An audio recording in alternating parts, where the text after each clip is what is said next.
Bom, agora que a gente viu as regras gerais de como funciona o metabolismo, como é organizado o metabolismo, e também a gente viu por que a gente precisa de metabolismo para ser um ser vivo, chegou a hora da gente ver a nossa primeira via metabólica.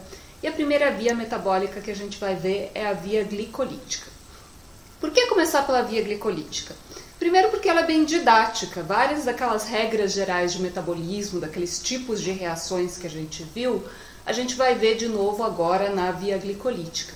Segundo, porque ela é uma das primeiras vias metabólicas a ter surgido durante a evolução. A gente sabe disso porque se você olhar todos os organismos vivos que tem na Terra, todos eles têm pelo menos uma parte da via glicolítica. Significa que a gente evoluiu a partir de um organismo que já tinha essa parte da via glicolítica, uma via muito antiga. E porque é uma via muito antiga, essa via acaba se posicionando, quando a gente desenha um mapa metabólico, bem no meio do mapa metabólico. Por que vias antigas tendem a ficar no meio do mapa metabólico? Porque essas reações existem há tanto tempo que outras reações vão surgindo a partir dos metabólitos que existem nessas vias metabólicas centrais, essas vias metabólicas muito antigas. Então é uma boa via para a gente começar a estudar. Além de tudo isso, foi a primeira via metabólica que a gente caracterizou como cientistas, que a gente descobriu exatamente qual era a sequência de reações que ela continha. Então é uma boa via para a gente começar a ver metabolismo. Como que a gente vai ver a via glicolítica? Como que a gente vai estudar ela? Primeiro eu vou passar com vocês as reações da via glicolítica nas suas duas fases, a fase preparatória de investimento e a fase de devolução desse investimento energético. Depois eu vou falar para vocês de regulação. E regulação é o ponto que eu realmente quero que vocês prestem muita atenção. Eu não vou cobrar de ninguém saber de cor as reações da via glicolítica ou de qualquer via metabólica. Eu vou cobrar de vocês saber a regulação das vias metabólicas. Por fim, eu vou falar um pouco de atividade da via glicolítica em diferentes tecidos, mas eu quero chamar a atenção que a gente vai falar de diferentes tecidos no final da disciplina de novo, porque eu entendo que fica difícil para vocês pegarem todas essas diferenças de diferentes tecidos junto com as vias em si, é muita informação. Então a gente volta com uma aula sobre diferenças teciduais lá para frente. Bom, então o que são as duas fases da via glicolítica? A primeira fase é uma fase preparatória em que tem um investimento de energia na forma de quebra de moléculas de ATP. E a segunda fase é uma fase de pagamento em que você tem produção de energia, produção de mais ATP do que você investiu. Tá? A primeira fase acontece com moléculas de 6 carbonos e a segunda fase acontece com moléculas de 3 carbonos. Vamos ver a fase preparatória nos seus detalhes. A fase preparatória começa com glicose. Glicose é uma hexose, é uma aldose, tem essa estrutura cíclica que vocês já viram na estrutura de carboidratos.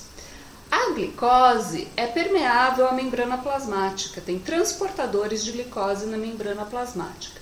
Mas glicose 6-fosfato, glicose que tem um grupo fosfato adicionado, não é mais permeável à membrana plasmática.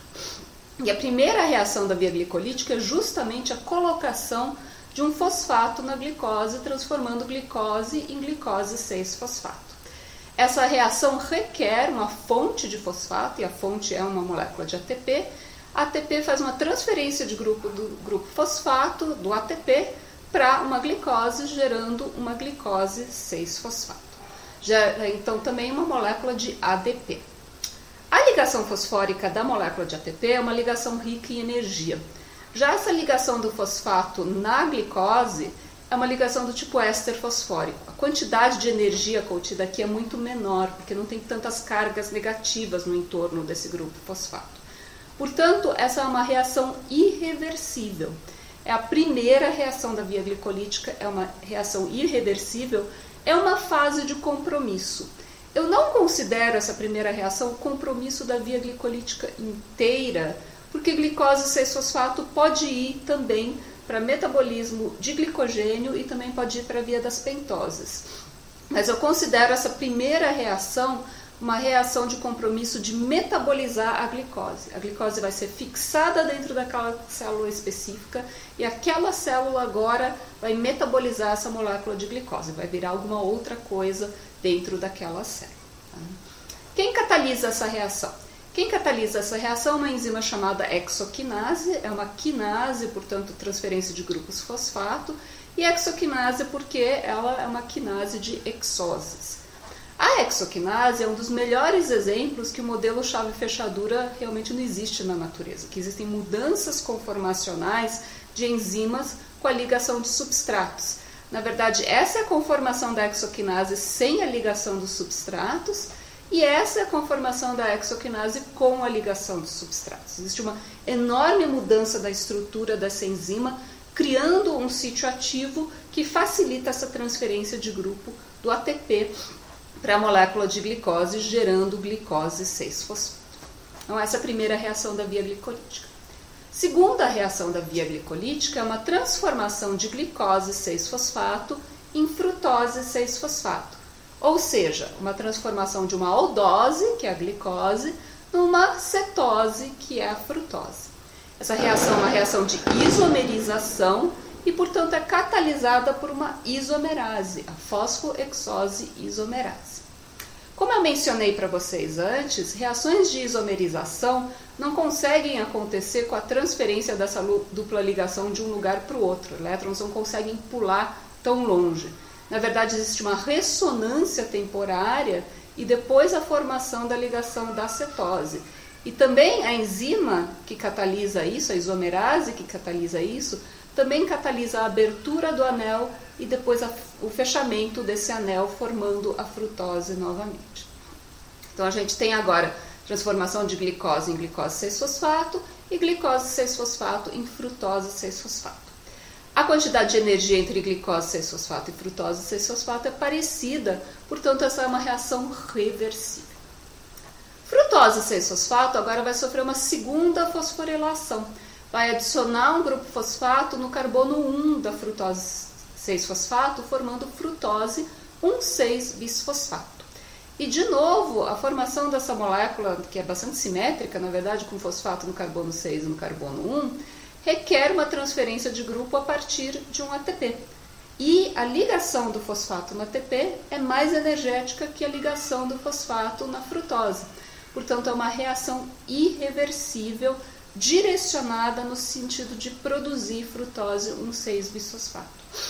Frutose 1,6-bisfosfato, na verdade, é a primeira molécula que é mais específica da via glicolítica. Então, a formação dessa molécula, a gente considera o passo de compromisso da via glicolítica. E, na verdade, a enzima que catalisa essa reação, a fosfofrutoquinase 1, é uma das enzimas mais reguladas da via glicolítica. A gente vai ver que ela tem uma regulação bastante fina, bastante interessante. Bom, agora a gente formou uma molécula que eu falei que é bastante simétrica, que é frutose 1,6-bisfosfato. A próxima reação catalisada vai ser uma reação catalisada pela aldolase. Essa é uma reação que eu já mostrei para vocês como exemplo de um tipo de reação bioquímica, que é a reação de quebra carbono-carbono. A aldolase vai quebrar essa hexose, que é frutose 1,6-bisfosfato, em duas trioses, em gliceraldeído 3-fosfato e em dihidroxiacetona fosfato. Então a gente começou com uma hexose, a gente terminou com duas trioses. Bom, então agora a gente tem duas trioses. Uma dessas trioses vai seguir a fase de pagamento da via glicolítica, que é o gliceraldeído 3-fosfato. A outra triose, que é de hidroxiacetona fosfato, na verdade é a cetose correspondente. Só que essa cetose pode ser transformada em gliceraldeído 3-fosfato através da ação de uma isomerase. E a gente tem triose fosfato isomerases capazes de transformar de hidroxiacetona fosfato em gliceraldeído 3-fosfato. O que isso significa? Isso significa que, na verdade, você pode formar dois gliceraldeídos 3-fosfato e esses dois gliceraldeídos 3-fosfato vão seguir o restante da via glicolítica. Então, tudo que acontece daqui para baixo acontece em dobro, porque são formadas duas trioses a partir de uma molécula de glicose. Bom, Gliceraldeído 3-fosfato vai entrar na segunda fase da via glicolítica e vai sofrer uma reação que ao mesmo tempo é uma oxitorredução e uma adição de grupo fosfato. Isso vai formar um 3-bisfosfoglicerato, agora com 2 grupos fosfato, e ao mesmo tempo vai reduzir uma molécula de NAD oxidada a uma molécula de NAD reduzida. Então aqui a gente formou uma molécula de NAD por gliceraldeído 3-fosfato, portanto 2 moléculas de NAD na forma reduzida, na forma de NADH. Um 3-bisfosfoglicerato talvez pareça um nome familiar para vocês. Um 3-bisfosfoglicerato, na verdade, parece bastante com 2,3-bisfosfoglicerato ou 2,3-BPG, que é uma molécula que vocês viram que regula a afinidade de hemoglobina por oxigênio. O que isso tem a ver com a via glicolítica? Não tem muito a ver, muito diretamente. Mas esse é um dos exemplos de como moléculas da via glicolítica foram transformadas e encontraram na evolução outras funções dentro dos nossos organismos. E, na verdade, 2,3-bisfosfoglicerato pode ser gerado por transferência interna de grupo, por rearranjo molecular, a partir de 1,3-bisfosfoglicerato e tem essa função de regular a afinidade de hemoglobina por oxigênio. Mas aqui a gente vai continuar com 1,3-bisfosfoglicerato e ele vai descer o restante da via glicolítica. Tá? Esqueci de falar para vocês, essa reação de transformação de gliceraldeído 3-fosfato em 1,3-bisfosfoglicerato é uma reação de oxitorredução, portanto ela é catalisada por uma desidrogenase, a gliceraldeído 3-fosfato desidrogenase. Bom, agora 1,3-bisfosfoglicerato tem uma ligação fosfórica aqui na ponta, próxima desse C-O. Isso significa que tem muitos elétrons nesse entorno.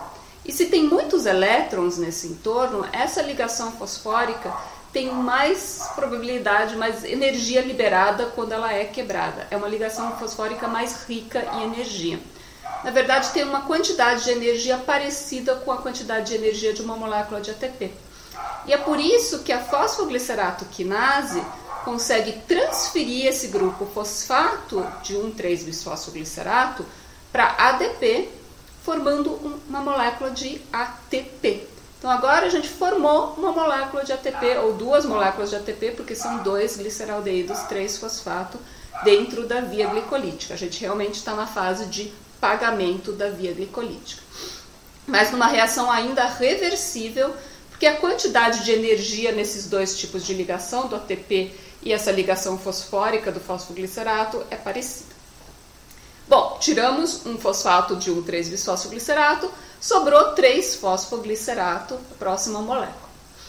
3-fosfoglicerato vai ser transformado por uma mutase, que vai fazer um rearranjo desse grupo fosfato, saindo do carbono 3 e passando para o carbono 2, gerando 2-fosfoglicerato.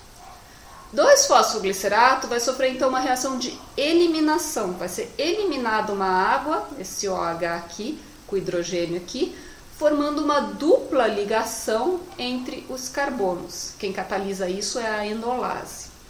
Isso forma uma molécula chamada fosfoenol piruvato. A ligação do tipo fosfoenol, fosfato, ligado a um carbono com dupla ligação, é uma ligação rica em energia, porque a dupla ligação tem muitos elétrons, né? Então, isso melhora, né, a energia liberada quando você quebra esse grupo fosfato. E realmente, o fosfoenol piruvato consegue fazer uma transferência de grupo do grupo fosfato para um ADP, formando ATP e ainda liberando energia suficiente para essa reação ser irreversível.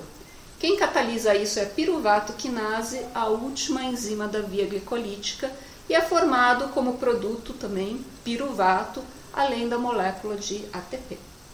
Então, terminamos a via glicolítica, a gente viu várias reações diferentes, formando piruvato a partir de uma molécula de glicose. A gente começou com uma molécula de glicose, terminou com 2 moléculas de piruvato. No caminho, a gente investiu 2 moléculas de ATP e a gente formou 4 moléculas de ATP, porque as 2 moléculas que são formadas na segunda fase são todas em dobro, porque a gente tem 2 trioses. a gente também reduziu 2 moléculas de NAD a NADH. E esse é o saldo da via glicolítica. A gente começa com uma molécula de glicose e a gente termina com 2 moléculas de ATP formadas a partir de 2 moléculas de ADP e 2 moléculas de fosfato, 2 moléculas de NADH formadas a partir de NAD oxidado e 2 piruvatos formados a partir da molécula de glicose. O que pode acontecer agora? Esse piruvato pode ir para vários lugares diferentes.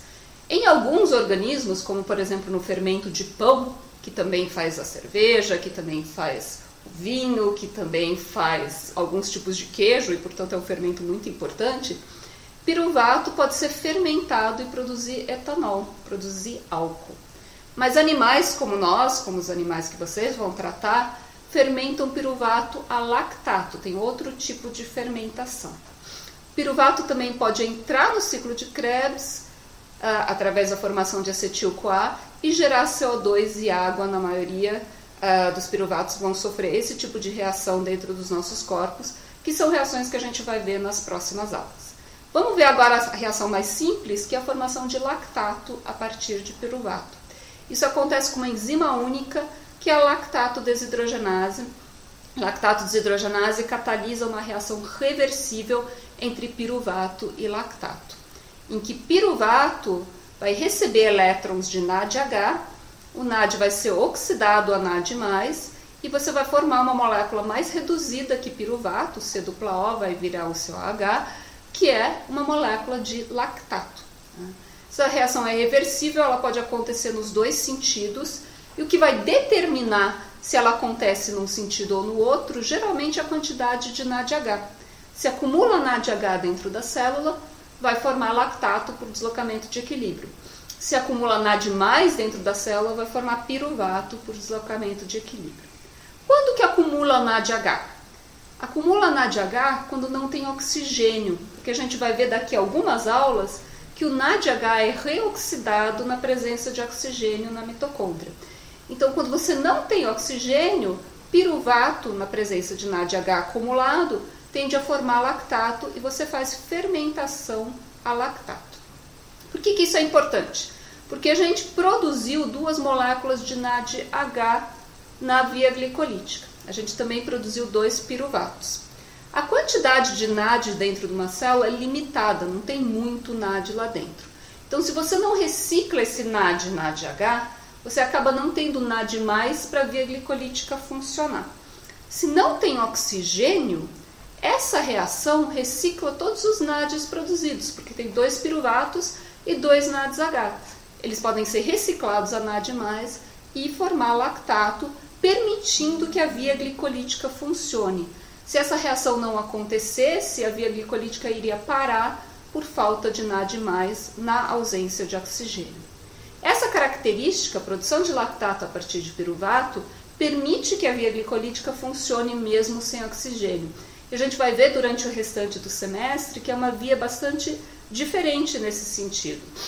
Metabolismo de ácidos graxos, de lipídios e metabolismo de aminoácidos requer a presença de oxigênio. Glicose consegue gerar ATP, mesmo que seja pouco ATP, mesmo na ausência de oxigênio. Bom, qual que é a diferença se você está produzindo piruvato como produto final ou se você está produzindo lactato como produto final? A diferença é o NAD. Enquanto o NAD aparece quando você faz piruvato, porque ele forma NADH, ele continua nas reações globais, ele desaparece quando você faz lactato, porque o NAD reduzido é reoxidado, então ele é cortado nessa reação. Não que ele não participe das reações, mas não há produção de NADH.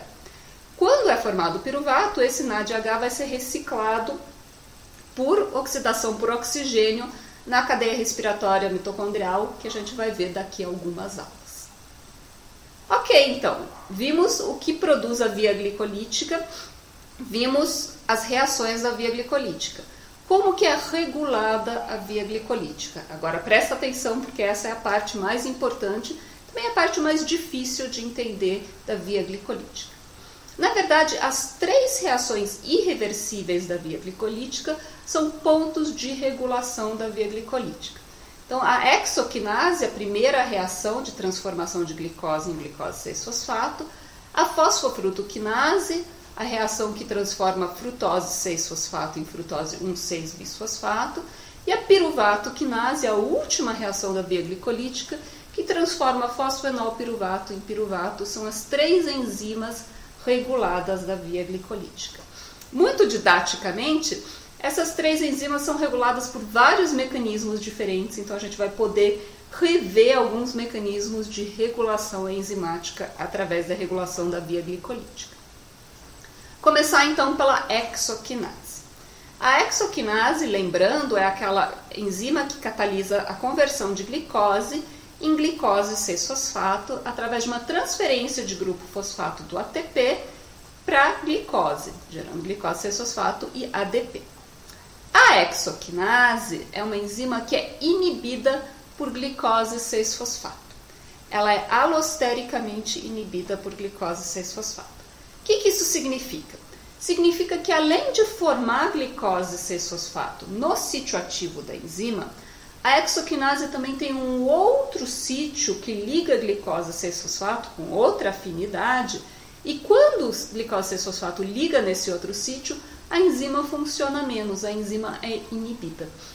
Ela é regulada pelo próprio produto. Isso é uma retroalimentação negativa clássica e talvez a retroalimentação mais simples, porque é o produto da própria reação.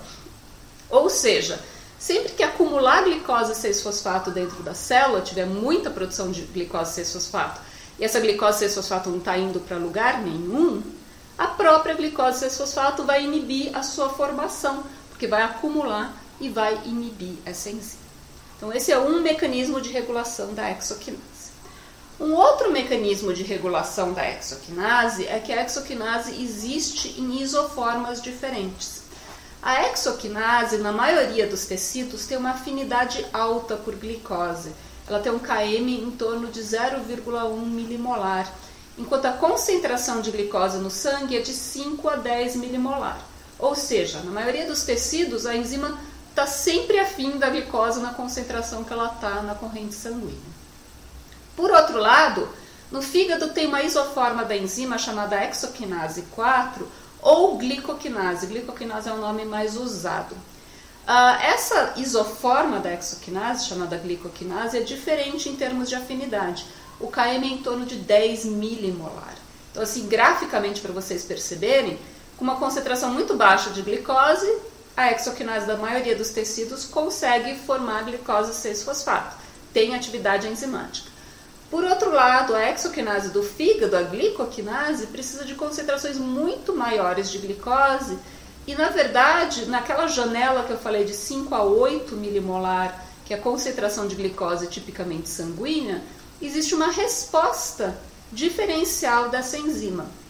Ou seja, o fígado vai produzir glicose 6-fosfato quando a glicemia, quando a concentração de glicose na corrente sanguínea está mais alta.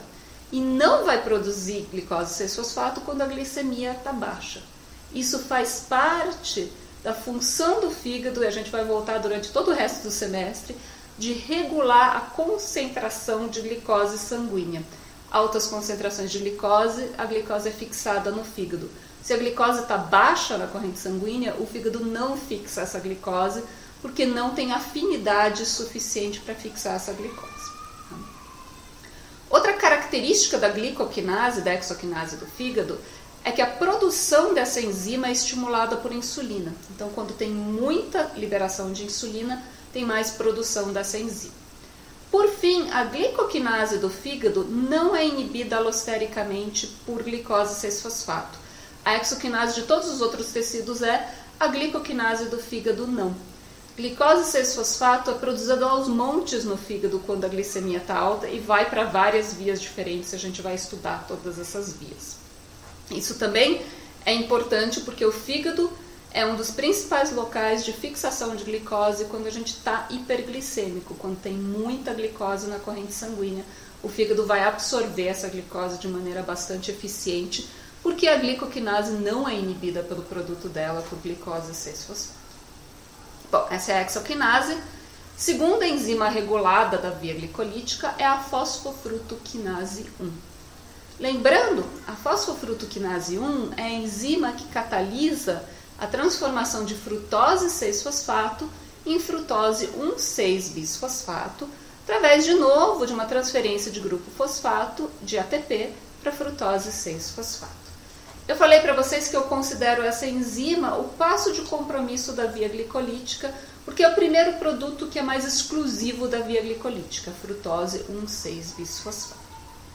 Fosfofrutoquinase 1 é inibida por altas concentrações de ATP. Então, se você tem baixas concentrações de ATP, a enzima funciona mais. Se você tem altas concentrações de ATP, a enzima funciona menos. Faz sentido isso metabolicamente? Faz, né? A via glicolítica produz ATP. Se a célula está com muito ATP, existe uma inibição do passo de compromisso da via glicolítica. Então, diminui a produção de ATP pela via glicolítica. Por outro lado, se você tem baixa concentração de ATP dentro da célula, você tem muito AMP. AMP é um ATP que perdeu 2 fosfatos. Então, ele é um bom sinalizador de baixas quantidades de energia dentro da célula. Se tem muito AMP, AMP é um regulador alostérico positivo da fosfofrutoquinase 1. Ele ativa essa enzima, deixa ela mais eficaz. Você vai ter mais produção de frutose 1,6-bisfosfato, mais via glicolítica, quando você tem baixos níveis energéticos. Até aqui tudo faz sentido, né? Outro inibidor dessa enzima, que eu não vou explicar agora, mas eu quero que vocês guardem, porque a gente vai voltar nele mais tarde, é o citrato. Citrato é um componente do ciclo de Krebs, a gente vai voltar mais tarde, porque essa regulação é uma conversa entre o ciclo de Krebs e a via glicolítica. Mas todos esses reguladores têm um efeito muito, muito menor do que esse regulador que está aqui, que está grande em bold, justamente porque é um regulador mais importante, que é a frutose 2,6-bisfosfato. Olha a diferença de atividade da fosfofrutoquinase sem frutose 2,6-bisfosfato ou com frutose 2,6-bisfosfato, que é um ativador alostérico dessa enzima. Então, essa enzima é fortemente estimulada pela presença de frutose 2,6-bisfosfato. Mas o que é frutose 2,6-bisfosfato? Frutose 2,6-bisfosfato, na verdade, é uma molécula produzida especificamente para regular a via glicolítica. Então, ela é produzida em muito menor quantidade do que frutose 1,6-bisfosfato, né, que é uma molécula principal da via glicolítica, mas ela é uma molécula importante porque é uma molécula regulatória. Quem produz a frutose 2,6-bisfosfato? Quem produz a frutose 2,6-bisfosfato é uma enzima muito parecida com a fosfofrutoquinase 1, que chama fosfofrutoquinase 2. Ela transfere um grupo fosfato de ATP para a frutose 6-fosfato, gerando frutose 2,6-bisfosfato, em vez de frutose 1,6-fosfato. Essa frutose 2,6-bisfosfato não segue nenhuma via metabólica depois. Ela é só formada para regular a fosfofrutoquinase 1. Ela pode também ser degradada, essa frutose 2,6-bisfosfato, através da frutose 2,6-bisfosfatase. Bom, quem que regula tudo isso? Quem regula tudo isso é o nível energético da célula e o nível energético do organismo. A AMP é um ativador alostérico da fosfofrutoquinase 2. Faz sentido metabólico isso? A AMP ativa a fosfofrutoquinase 2, forma mais frutose 2,6-bisfosfato. Se você tem mais frutose 2,6-bisfosfato, você tem mais atividade da fosfofrutoquinase 1. Você tem mais ativação do início da via glicolítica, quando você tem baixos níveis de ATP. A via glicolítica produz ATP e vai aumentar novamente esses níveis de ATP. Então, isso faz sentido do ponto de vista metabólico. Outra coisa que ativa essa enzima é a presença de insulina no fígado. Faz sentido isso? A gente tem alta insulina quando a gente tem alta glicemia. Quando a gente tem alta glicemia, a gente tem muita glicose na corrente sanguínea.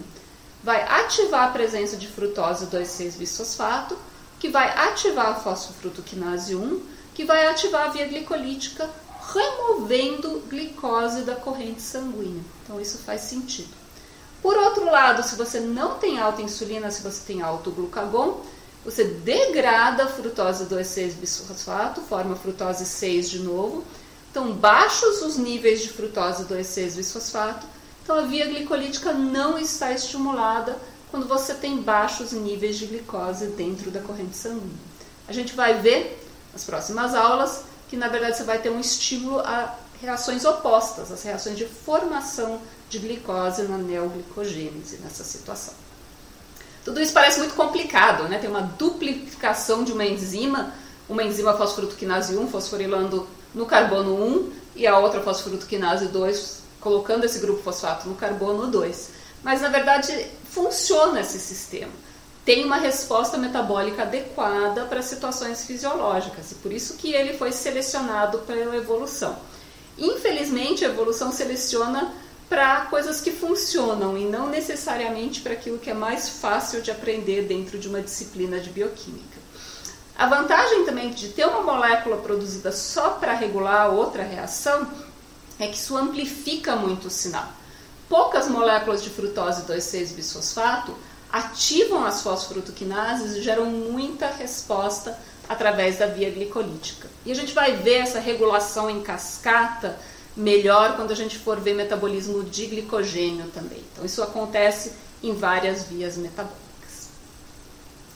Passamos a fosfofrutoquinase, eu acho que é a regulação mais complexa que tem para vocês nessa aula. Chegamos na última enzima regulada da via glicolítica, que é a piruvatoquinase.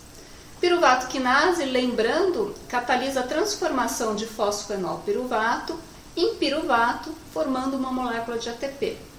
Essa enzima é ativada por frutose 1,6-bisfosfato, ativada alostericamente por frutose 1,6-bisfosfato. Quem que é frutose 1,6-bisfosfato? Frutose 1,6-bisfosfato é produto da fosfofrutoquinase 1, é produto da enzima que a gente acabou de ver e que eu falei para vocês que é enzima de compromisso da via glicolítica. O que isso significa? Significa que se o começo da via glicolítica está ativado, formando frutose 1,6-bisfosfato, essa frutose 1,6-bisfosfato ativa o fim da via glicolítica. Isso garante um fluxo de moléculas por toda a via. Existe uma conversa do começo para o fim da via glicolítica. Piruvatoquinase também é inibida por ATP. Faz sentido isso? Piruvatoquinase forma ATP. Na verdade, a via glicolítica inteira forma ATP. Então, a via glicolítica ser inibida quando os níveis de ATP estão altos dentro da célula faz sentido. Outro regulador alostérico da piruvatoquinase é a alanina, é um inibidor da piruvatoquinase. Isso acontece exclusivamente no fígado. A gente vai entender essa regulação quando a gente for ver metabolismo de aminoácidos. Por enquanto, guarda essa regulação, anota ela no seu mapa metabólico, porque a gente vai entender a importância dessa regulação mais tarde. Além desses reguladores alostéricos, hormonalmente a piruvatoquinase é ativada por insulina no fígado. A gente já viu que a via glicolítica no seu início é ativada por insulina, agora a gente está vendo que o fim da via glicolítica no fígado também é ativado na presença de insulina. E essa reação é inibida na presença de glucagon no fígado. A gente viu que o início da via glicolítica é inibida por glucagon, agora o fim da via glicolítica também é inibido por glucagon. Isso faz sentido. A insulina, na verdade, age de duas maneiras. Uma delas é mudando a concentração de piruvatoquinase, aumentando a produção da enzima, e outra é alterando a estrutura dessa enzima. A gente vai ver um pouco mais para frente como isso acontece, aumentando a atividade dessa enzima, através de ligações covalentes nessas enzimas, não são regulações alostéricas da insulina. Tá bom? Então, essa é a regulação da via glicolítica. Agora eu quero terminar falando de alguns tecidos e algumas especificidades desses tecidos em termos de via glicolítica. Primeiro, não é muito um tecido, mas é um grupo de células que são hemácias. Na verdade, hemácias nem são células completas, elas são pedaços de células que não têm núcleo e não têm mitocôndrias. Basicamente, são sacos cheios de hemoglobina, mas são sacos que precisam ter atividade metabólica para manter o transporte através da membrana, para manter certas funções que essas células ainda têm.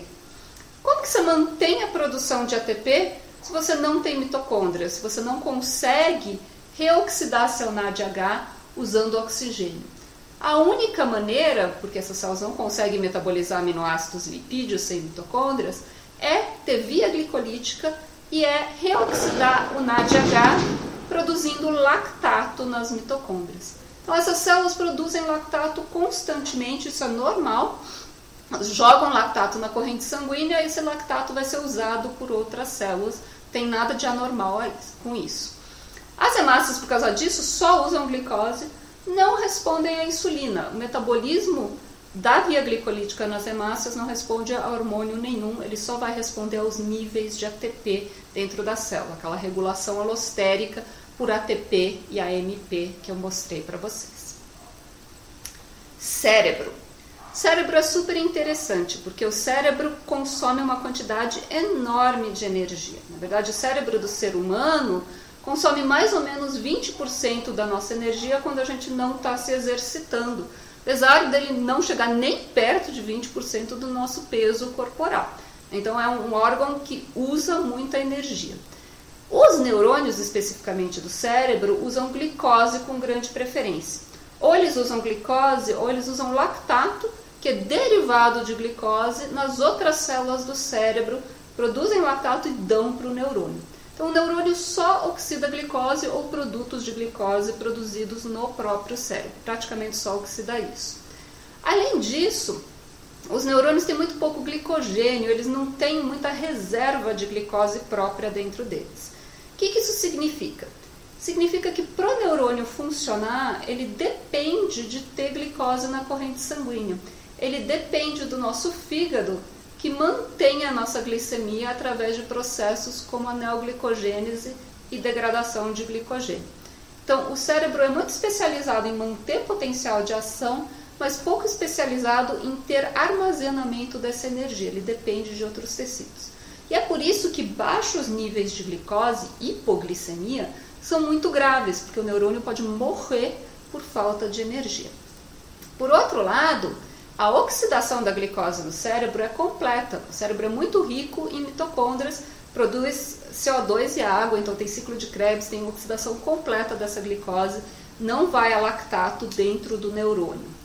Uma maneira interessante de você ver a atividade cerebral, de você ver como pensar consome oxigênio, é você monitorar o consumo de glicose no cérebro. Como só usa glicose o neurônio, você consegue ver o quanto de atividade um cérebro tem, olhando quanta glicose é marcada, né? Por exemplo, você usa glicose radioativa, esse cérebro está consumindo e está degradando. Isso aqui, eu juro para vocês, em cima é o cérebro de uma pessoa que está estudando bioquímica, embaixo é o cérebro de uma pessoa que não está estudando bioquímica. Se você for ver, está muito mais vermelho aqui em cima, e vermelho é maior consumo de glicose. Ou seja, estudar bioquímica consome energia, consome glicose e, em última instância, emagrece. Então, esse curso pode ser útil para várias coisas para vocês, não só para aprender bioquímica. Fígado. Fígado é o grande órgão centralizador de metabolismo e todas as características metabólicas possíveis, imagináveis, a flexibilidade desse órgão é, na verdade, bastante incrível. Tá? A gente já viu uma característica específica do fígado, que é que a glicoquinase ou a hexoquinase do fígado é diferente, ela tem baixa afinidade por glicose. Outra característica que a gente já viu é que a insulina ativa a fosfrutoquinase 2 e a piruvatoquinase nesse órgão. Ela não tem esse efeito em vários outros órgãos. A gente também viu que o glucagon ativa a frutose 2,6-bisfosfatase, inibindo a via glicolítica no fígado. A gente vai ver em neoglicogênese que o glucagon ativa as reações opostas, ativa a produção de glicose. E por fim, a gente viu que a piruvatoquinase é inibida por alanina, especificamente no fígado. Isso é importante para metabolismo de aminoácidos e para neoglicogênese, que a gente vai ver nas aulas a seguir. Músculo. Músculo é super interessante. O músculo tem uma entrada de glicose muito estimulada por insulina. Na verdade, o músculo fixa grandes quantidades de glicogênio quando a gente tem muita glicose na corrente sanguínea. Isso é uma importante fonte de retirada de glicose em excesso da corrente sanguínea. Porém, no músculo, o glucagon não inibe a via glicolítica. Por que isso? Porque a gente evoluiu para poder fugir quando necessário, inclusive para poder fugir quando a gente está com fome. Então não faz sentido, quando você está com fome, você não poder usar a glicose como fonte de energia no músculo. E realmente as nossas células musculares evoluíram de tal forma que glucagon não inibe a via glicolítica como inibe no fígado.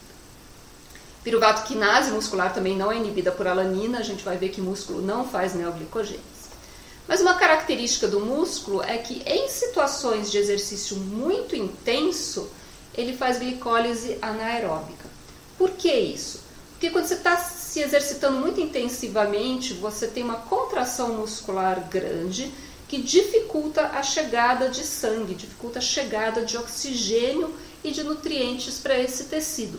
Então, esse tecido vai ter um acúmulo de NADH, e esse acúmulo de NADH vai deslocar a reação de piruvato para lactato, como a gente viu, formando o lactato e metabolizando glicose só até o lactato, sem oxidar completamente essa glicose. Esse lactato pode então cair na corrente sanguínea, ir para o fígado, e no fígado a gente vai ver que esse lactato pode ser metabolizado e formar outras coisas. Isso é perfeitamente fisiológico, não tem nada de errado com isso. É uma característica do músculo em situação de contração intensa. Por fim, eu queria falar de tecidos tumorais, embora não seja um tecido normal, mas é um tecido anormal que tem uma característica muito interessante em relação à via glicolítica. Isso foi, na verdade, descrito por Otto Warburg, que ganhou o prêmio Nobel em Medicina, em Fisiologia e Medicina, em 1930. O que o Warburg escreveu é que tumores sólidos tendem a ter um metabolismo predominantemente fermentativo, tendem a produzir muito lactato e consumir menos oxigênio. Hoje a gente sabe que isso não é verdade com todos os tumores, mas muitos tumores sólidos realmente produzem muito lactato, fermentam muita glicose e usam menos as suas mitocôndrias. Por que isso? Porque tipicamente um tumor sólido cresce tão rápido que os vasos sanguíneos não chegam suficientemente nele para providenciar oxigênio suficiente. Então tem uma falta local de oxigênio. Na presença de baixos níveis de oxigênio, e isso foi motivo de outro prêmio Nobel, na verdade, existe um fator de transcrição chamado IF, que é um fator desencadeado por hipóxia, que vai gerar mais enzimas da via glicolítica, vai aumentar a atividade da via glicolítica. A gente não precisa ver isso em detalhes agora. Mas, basicamente, se você tem um ambiente com pouco oxigênio por muito tempo, você tem mais via glicolítica. Se você tem mais via glicolítica, você tem mais metabolização de glicose. Isso permite que a gente localize tumores marcando glicose e olhando aonde no corpo essa glicose é mais metabolizada. E você pode ver aqui, por exemplo, um animal com tumores bastante disseminados, um animal depois de tratamento em que tem muito menos desse consumo de glicose, porque agora você matou várias dessas células tumorais, você tem muito menos esse acúmulo de glicose marcada nessas partes do animal que estavam acometidas por esses tumores. Isso é uma maneira bastante interessante de você localizar metástases, por exemplo, de você conseguir verificar no corpo inteiro onde estão células alteradas, porque elas consomem muito mais glicose. Bom, o que eu queria mostrar sobre via glicolítica é isso.